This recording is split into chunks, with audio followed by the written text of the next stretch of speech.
बातमीपत्रात आता पाहूयात गल्लीपासून ते दिल्लीपर्यंतच्या ताज्या घडामोडींचा धावता आढावा। शिवसेनेच्या ठाकरे गटाचे आमदार आदित्य ठाकरे यांनी महाराष्ट्रातील जनतेला एक खुलं पत्र दिलंय। या पत्राद्वारे त्यांनी मुख्यमंत्री एकनाथ शिंदे यांच्या नेतृत्वातील सरकारवर टीकेची झोड उठवत खोके सरकारच्या भ्रष्ट कारभारामुळे संपूर्ण शहर उद्ध्वस्त झाल्याचा आरोप केला। गद्दारांच्या टोळीनं आपल्या या शांतिप्रिय आणि प्रगतशील महाराष्ट्राचं रूपांतर बिल्डर्स आणि कंत्राटदार मिळून चालवत असलेल्या एका बेकायदेशीर राजवटीत केलाय, असा आरोपही आदित्य ठाकरे यांनी आपल्या पत्राद्वारे केलाय। आदित्य ठाकरे आपल्या पत्रात म्हणतात, माझ्या प्रिय महाराष्ट्रवासियांनो, हे आपलं वर्ष आहे। आपण हे वर्ष फक्त आपल्यासाठी नाही तर आपल्या देशासाठी समर्पित करायला हवं। भारताच्या लोकशाही मूल्यांचं आणि संविधानाचं कायदेशीर बाबींचाच वापर करून खच्चीकरण केलं जाताना दिसतंय। जगभरात जिथं जिथं लोकशाही संपुष्टात आली तिथं ती संपवण्यासाठी अशा संस्थांचा वापर केला गेला होता, ज्या खरं तर लोकशाहीच्या रक्षणासाठी अस्तित्वात आल्या होत्या। लोकशाही संपून हुकुमशाही निर्माण झालेल्या ठिकाणी आजपर्यंत सामान्य लोकांच्या भल्यासाठी काहीही झालेलं नाही। जे काही केलं गेलं ते केवळ काही मोजक्या लोकांसाठी, तुमच्या माझ्यासारख्या 1.3 अब्ज लोकांसाठी तर नक्कीच नाही। आपल्या महाराष्ट्राबद्दल बोलायचं झालं तर पुन्हा लोकशाही अस्तित्वात आणणं हेच आपलं ध्येय आहे। 2022च्या मध्यात गद्दारांच्या टोळीनं आपल्या या शांतिप्रिय आणि प्रगतशील महाराष्ट्राचं रूपांतर बिल्डर्स आणि कंत्राटदार मिळून चालवत असलेल्या एका बेकायदेशीर राजवटीत केलं आणि आता खोके सरकारच्या भ्रष्ट कारभारामुळे आपली शहरं उद्ध्वस्त होत आहेत। रस्ते विकास योजनांमध्ये घोटाळे होत आहेत, उद्यानं गिळंकृत केली जात आहेत। इतकंच नाही तर रस्त्यावरील फर्निचर, सॅनिटरी पॅड्स यांच्या बाबतीतही घोटाळे होत आहेत आणि हे तर केवळ भ्रष्ट कारभाराचं वरवरचं टोक आहे। ग्रामीण भागातल्या अडचणी तर टोकाच्या भीषण होत आहेत। शेतकरी आत्महत्या वाढतच चालल्यात। सततच्या हवामान बदलाला आणि त्यामुळे आपत्तींना तोंड देणाऱ्या शेतकऱ्यांना मूलभूत नुकसान भरपाईची मदत केली जात नाहीये। त्यांना धीर द्यायला देखील सरकारकडून कोणीही जात नाही। खोके सरकार फक्त बॅनर्सवर दिसतं, हे खरोखर भयावह आहे। 22 जानेवारीला अयोध्येत रामलल्लाची प्राणप्रतिष्ठा होणार आहे। सूत्रांनी दिलेल्या माहितीनुसार पंतप्रधान नरेंद्र मोदी या दिवशी व्रत पाळणार आहेत। एवढंच नाही तर शरयू नदीत स्नानही करू शकतात, कारण ते प्राणप्रतिष्ठेच्या वेळी मुख्य यजमान आहेत। राम मंदिराच्या भूमिपूजनाच्या वेळी पंतप्रधान मोदींनी उपवास केला होता। प्राणप्रतिष्ठेदरम्यान गर्भगृहात 500 लोक उपस्थित राहणार आहेत। यामध्ये पीएम मोदी, सीएम योगी, राज्यपाल आनंदीबेन पटेल, संघप्रमुख मोहन भागवत आणि विधीचे आचार्य यांचा समावेश असेल।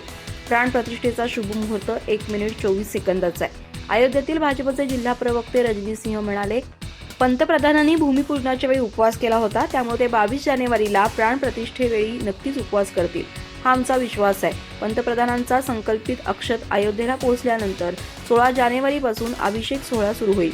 अयोध्येचे महंत मिथिलेश नंदानी शरण म्हणाले, अभिषेक कार्यक्रमात सहभागी होणाऱ्या यजमानांनी पवित्र नदीत स्नान करणं आवश्यक आहे। अशा परिस्थितीत मोदी अयोध्येच्या पवित्र शरयू नदीतही स्नान करू शकतात असं मानलं जात आहे। राम मंदिराच्या 46 पैकी 42 दरवाजे 100 किलो सोन्यानं मढवले जाणार आहेत। पायऱ्यांजवळ 4 दरवाजे असतील, यावर सोन्याचा मुलामा चढवला जाणार नाही। गर्भगृहाचा मुख्य दरवाजा सुमारे 8 फूट उंच आणि 12 फूट रुंद आहे। हा सर्वात मोठा दरवाजा आहे। हे दरवाजे महाराष्ट्रातील सागवान लाकडापासून बनवले आहेत। हैदराबादच्या कारागिरांनी त्यावर कोरीव काम केलंय। कोरीव काम केल्यानंतर त्यावर तांब्याचा थर लावण्यात आलाय। गाझियाबादच्या एका प्रसिद्ध ज्वेलर्सला दारावर सोन्याचा मुलामा देण्याचं काम देण्यात आलंय। रामलल्लाचे सिंहासनही सोन्याचं बनवलं जाणार आहे। हे कामही 15 जानेवारीपर्यंत पूर्ण होणार आहे। मंदिराचं शिखरही सोन्याचं असेल, मात्र हे काम नंतर केलं जाईल। 70,000 कोटींचा मलिदा खाणारे आज सत्ताधाऱ्यांच्या मांडीवर बसून पोपटासारखे बोलत असल्याची तिखटी टीका विधानसभेतील विरोधी पक्षनेते विजय वडेट्टीवार यांनी बुधवारी उपमुख्यमंत्री अजित पवार आणि सत्ताधारी भाजपवर निशाणा साधताना केली। ते श्रीमंत देवाजी बाबू खोब्रागडे यांच्या 125व्या जयंतीनिमित्त आयोजित कार्यक्रमात बोलत होते। विजय वडेट्टीवार म्हणाले की 70,000 कोटी खाल्ल्यानंतर बारामतीचा मिटू आता पोपट झालाय। खासदारांची स्थिती गुलामासारखी झाली आहे, ते काहीच बोलू शकत नाहीत। देवाजी बापू, डॉक्टर बाबासाहेब आंबेडकर, राजाभाऊ खोब्रागडे यांच्या काळातही मतभेद होते, मतांतर होती, पण विचार लोकशाहीचा होता। या सर्वांनी उपेक्षितांसाठी संघर्ष केला, पण आज मनोवादी विचारांचा देश उभा करण्याचं काम सुरू झालंय। मी देव पाहिला नाही, पण डॉक्टर बाबासाहेब आंबेडकर यांच्या रूपात मला देव भेटला। मी त्यांच्या पुण्याईनंच इथपर्यंत पोहोचलो। तुम्ही पुन्हा चूक केली तर तुम्ही नेस्तनाबूत झाल्याशिवाय राहणार नाही। मी माझ्यासाठी, माझ्या पक्षासाठी मत द्या यासाठी हे बोलत नाही, तर संविधान आणि लोकशाही वाचवण्याची ही आपली सामूहिक जबाबदारी आहे, यासाठी बोलतोय, असं विजय वडेट्टीवार यावेळी बोलताना म्हणाले। कुणाची जात कधी काढू नये, पण कधी कधी काढावी लागते। सत्ता संपत्ती काही मर्यादित लोकांच्या हाती गेली आहे। देशातील वातावरण दूषित झालंय। जाती धर्मात लढवण्याचं काम सुरू आहे। 2024ची लोकसभा निवडणूक अत्यंत महत्त्वाची असणार आहे. मी बाळासाहेब आंबेडकरांना एकत्र येण्याची विनंती करतो, अन्यथा हे लोक बहुजनांचा सर्वात अगोदर बंदोबस्त करतील. या देशात गुजराती, मारवाडी आणि 3% लोकसंख्या असलेल्यांची सत्ता आहे. तुम्ही आम्ही काही नाही, ते हो म्हणतील तर हो म्हणा, नाही म्हणतील तर नाही म्हणा, अशी स्थिती निर्माण झाली आहे, अशी खंत ही वडेट्टीवार यांनी यावेळी बोलून दाखवली. मनोज जरांगे पाटील यांनी छगन भुजबळ यांना वेड लागला असल्याची टीका केली होती. त्यावर छगन भुजबळ यांनी प्रत्युत्तर दिलंय. ते म्हणाले की होय, मला वेड लागलेला आहे. ओबीसींसाठी काम करण्याचा वेळ गेल्या 35 वर्षांपासून लागलेला आहे. ओबीसींसाठी, मागासवर्गीयांसाठी, फुले शाहू आंबेडकरांच्या मार्गाने जाण्यासाठी मला वेड लागलाय.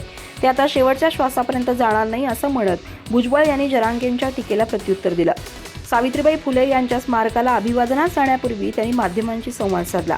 मराठा समाज आणि खुल्या प्रवर्गाच्या मागासलेपणाच्या सर्वेक्षणाबाबत मंत्री छगन भुजबळ यांनी प्रतिक्रिया दिली.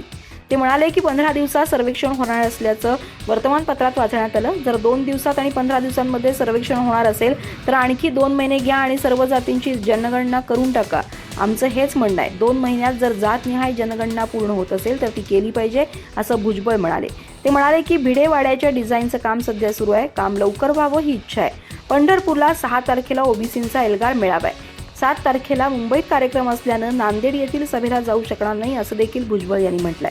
पुन्हा नरेंद्र मोदी हेच पंतप्रधान होतील. आगामी निवडणुकीत देखील महायुतीचा मुख्यमंत्री होईल, असा विश्वास त्यांनी व्यक्त केला. महाविकास आघाडीच्या काळात मला कोरोना झाल्यानंतर अजित पवार यांनी अवघ्या 2 तासात माझं पालकमंत्री पद काढून घेतलं. त्यानंतर त्यांना आणि इतर मंत्र्यांना कोरोना झाला, पण कुणाचंही पालकमंत्रीपद गेलं नाही. मी त्यावेळी पक्षात एवढा सावत्र होतो का, असा सवाल राष्ट्रवादी काँग्रेसच्या शरद पवार गटाचे आमदार जितेंद्र आव्हाड यांनी बुधवारी उपमुख्यमंत्री अजित पवार यांच्यावर निशाणा साधताना उपस्थित केला. जितेंद्र आव्हाड यांनी बुधवारी शिर्डीत आयोजित पक्षाच्या शिबिरानिमित्त पत्रकारांशी संवाद साधला. त्यात त्यांनी अजित पवार यांनी महाविकास आघाडीच्या सरकारमध्ये त्यांच्यावर केलेल्या कथित अन्यायाचा पाढा वाचला. अजित पवार यांना रायगडचं पालकमंत्रीपद आदिती तटकरे यांना द्यायचं होतं, त्यामुळे त्यांनी सुरुवातीलाच मला पालकमंत्रीपद मिळणार नाही याची तजवीज केली होती, असं ते म्हणाले. जितेंद्र आव्हाड म्हणाले की महाविकास आघाडीच्या सरकारमध्ये एकनाथ शिंदे आणि अजित पवार हे दोघे मिळून पालकमंत्रीपद कुणाला द्यायचं याचा निर्णय घेत होते. त्यात शरद पवार यांचा कोणताही हस्तक्षेप नव्हता. मी त्यावेळी अजित पवार यांची भेट घेऊन पालकमंत्रीपदाची मागणी केली. त्यानंतर स्वतः एकनाथ शिंदेंनी माझी भेट घेतली. त्यांनी मला सांगितलं की आम्हाला रायगडचं पालकमंत्रीपद हवं होतं, त्यामुळे आम्ही तुम्हाला पालघरचं पालकमंत्रीपद देण्याची तयारी दर्शवली होती. पण अजित पवार यांनी रायगडचं पालकमंत्रीपद सोडण्यास ठाम नकार दिला, कारण त्यांना ते आदिती तटकरे यांच्यासाठी हवं होतं. त्यावेळी मी त्यांना, मी ज्येष्ठ मंत्री नाही का, मी पक्षाचा कार्यकर्ता नाही का, असा एकच प्रश्न विचारला, असं जितेंद्र आव्हाड म्हणाले. राष्ट्रवादी काँग्रेस पक्षाच्या शरद पवार गटातील नेते, पदाधिकारी आणि कार्यकर्त्यांचे 2 दिवसीय शिबिर शिर्डीत चालू आहे. आगामी निवडणुकीच्या तयारीसाठी हे शिबिर महत्त्वाचं मानलं जात आहे. परंतु कर्जत जामखेडचे आमदार रोहित पवार हे या शिबिराला गैरहजर आहेत. यावरून राजकीय वर्तुळात चर्चांना उधाण आलंय. पक्षाचे प्रदेशाध्यक्ष जयंत पाटील आणि रोहित पवार यांच्यात वाद असल्याची चर्चा गेल्या काही दिवसांपासून चालू आहे. या वादामुळेच रोहित पवार हे जयंत पाटलांच्या अध्यक्षतेखाली होत असलेल्या शिबिराला गैरहजर असल्याचं बोललं जात आहे. जयंत पाटलांचे विरोधकही यावरून टीका टिप्पणी करतायत. यावर स्वतः जयंत पाटील यांनी स्पष्टीकरण दिलंय. जयंत पाटील यांनी शिर्डीत प्रसारमाध्यमांशी संवाद साधला. त्यावेळी माध्यमांच्या प्रतिनिधींनी पाटील यांना रोहित पवारांबरोबरच्या वादाच्या चर्चेवर प्रश्न विचारला. त्यावर जयंत पाटील म्हणाले, पक्षाचं हे शिबिर आज आणि उद्या असं 2 दिवस चालणार आहे. रोहित पवार हे सध्या परदेशात गेलेत. या शिबिराची तारीख ठरली त्याच दिवशी ते मला म्हणाले की या शिबिराला ते उपस्थित राहू शकणार नाहीत.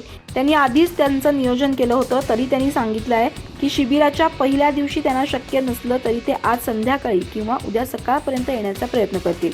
यावेळी जयंत पाटील यांना प्रश्न विचारण्यात आला की तुमचा रोहित पवारांशी काही वाद आहे का. त्यावर जयंत पाटील म्हणाले, मी खूप गरीब माणूस आहे, माझा कुणाशीही वाद होऊ शकत नाही. मी माझ्या पक्षाचं काम करतोय. जे आमच्याबरोबर येतील त्यांना घेऊन आमचं काम चालू आहे. रोहित पवार परदेशातून लवकर येतील आणि पक्षाच्या कामात सहभागी होतील, असं सांगत त्यांनी विषय संपवला. आगामी लोकसभा निवडणुकीच्या अनुषंगानं महायुतीच्या वतीनं तयारी केली जाते. या संदर्भात 3ही पक्षाच्या नेत्यांनी संयुक्त पत्रकार परिषद घेऊन आगामी काळातील महायुतीच्या कार्यक्रमाविषयी माहिती दिली. भाजपचे प्रदेशाध्यक्ष चंद्रशेखर बावनकुळे, शिवसेना शिंदे गटाचे नेते तथा मंत्री दादा भुसे आणि अजित पवार गटाचे प्रदेशाध्यक्ष सुनील तटकरे यांनी महायुतीच्या कार्यक्रमाची माहिती दिली. आगामी लोकसभा निवडणुकीला एकत्र सामोरं जाण्याचा आमचा निर्धार आहे.